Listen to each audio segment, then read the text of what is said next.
हमने छक छक करके गंगा जी का जल पिया है, यमुना जी का कमंडल से ऐसे जल पिया है 25-30 वर्ष पहले। यही कमंडल ऐसे गए और कमंडल भरा और यमुना जल पिया, ऐसे पिया है। अब आप आचमन नहीं कर सकते। 30 वर्ष में ये हालत हो गई कि आप आचमन नहीं कर सकते। बहुत दिल्ली का तो हाल और ही बुरा। हाँ, तो अब आप देखते जाओ प्रकृति कैसा परिवर्तन करती चली जा रही। अब आप जब हम आए थे तब का वृंदावन मात्र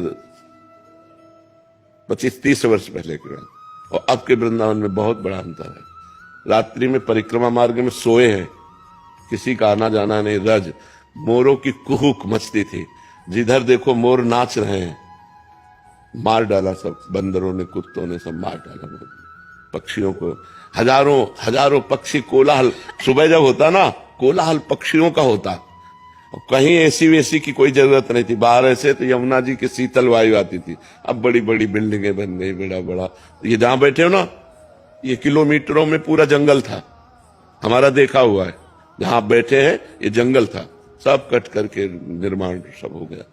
अब जब जमीन बेचनी है तो बड़े बड़े पौधों को सब जेसीबी से उखाड़ उखाड़ करके उसे लेवल कर दिया। अब अपने खरीदने वाले खरीदे और बनवाए, सब पौधे हटा दिए। परिक्रमा मार्ग ऐसा था कि गद्दा में परिक्रमा दे रहे हो, पूरी परिक्रमा दे आओ, तुम्हारे पैर में कहीं कंकड़ नहीं चुभेगा। सब रज, यमुना जी की सब बालू रज, खूब लोटो, खूब आनंद। आज परिक्रमा देना मुश्किल है। ऐसे ऐसे कंक्रीट है जो रोड के है ना, वो एक बार परिक्रमा दे तो पैर छिल जाए। दंडवती तो दे ही नहीं सकते उसमें, बिना वो मैट हाँ, बिना वो लगाए आप दे ही नहीं सकते। बड़ी समस्याएं आ रही। अब देखो, पहले था कि लोग जगह जगह मीठा जल लिए पिलाते थे, हैंड पैप थे, कुआं थे, जगह जगह बड़े बड़े नांद बने थे जिनमें घूमने वाली गौएं पानी पीती थी। गौओं के लिए लोग चारा डालते थे। यहाँ जब कच्चा मार्ग था, गौएं ही गौएं, वृंदावन में गौएं ही गौएं। अब 10-20 गौएं कहीं तुम्हें दिखाई दे तो दिखाई दे, नहीं खुला गौएं, आप खुला गौएं घूमती थी, एक से एक सुंदर गौएं। समय जैसे जैसे परिवर्तित होता जाता है ना, हमारे ब्रजमंडल में मांस, ये प्याज, लहसुन, ये चीजें सब निषेध होनी चाहिए। ये भगवान का परम धाम है। शराब, ये सब चीजें निषेध होनी चाहिए। भगवान का धाम है।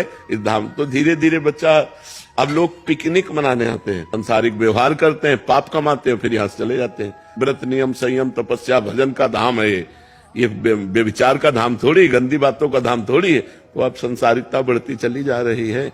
धीरे धीरे महिमा तो वैसे ही रहेगी, पर हमारे जितने भाव होंगे उतने ही हम ले पाएंगे। और पहले था कि हमारे अंदर भाव पैदा हो जाते थे। देखो तो वैष्णव की मंडली कीर्तन करे तो भाव नहीं पैदा हो जाए। मोर नाच रहे हैं, कुहुक रहे हैं, लताएं झूम रही हैं, आसपास लताएं हैं, बीच में संत की कुटिया है, संत के पास जाओ, देखते ही वैराग्य और भक्ति। तो वो जो चीजें हैं वो धीरे धीरे सब बदलती चली जा रही है। अगर हम प्राकृतिक लता के नीचे बैठकर यही सत्संग प्रवचन करते होते, कोई लता मान लो बहुत बड़ा बरगद का पेड़, फिर आप उसके परमाणु देखो, तुम्हें बैठते ही एक परमानंद की अनुभूति हो जाए। अभी तो यहाँ मान लो भागवतिक परमाणु तो शांति मिल रही थोड़ा, नहीं तो ये सब दीवालों से, ईंट पत्थर से शांति थोड़ी मिलती है। अभी लताएं, 4-6 लताएं, उनके नीचे बढ़िया लिपा पुता हो गऊ के गोबर से, और फिर बैठ करके हम प्रवचन करें, आप सुनो, देखो कैसा लगता है। आज के समाज को केवल धन चाहिए, धन चाहिए, नशा चाहिए, भोग चाहिए, मनमानी आचरण चाहिए। कौन सोचता है कि आगे क्या होगा? आगे क्या होगा कौन सोचता है?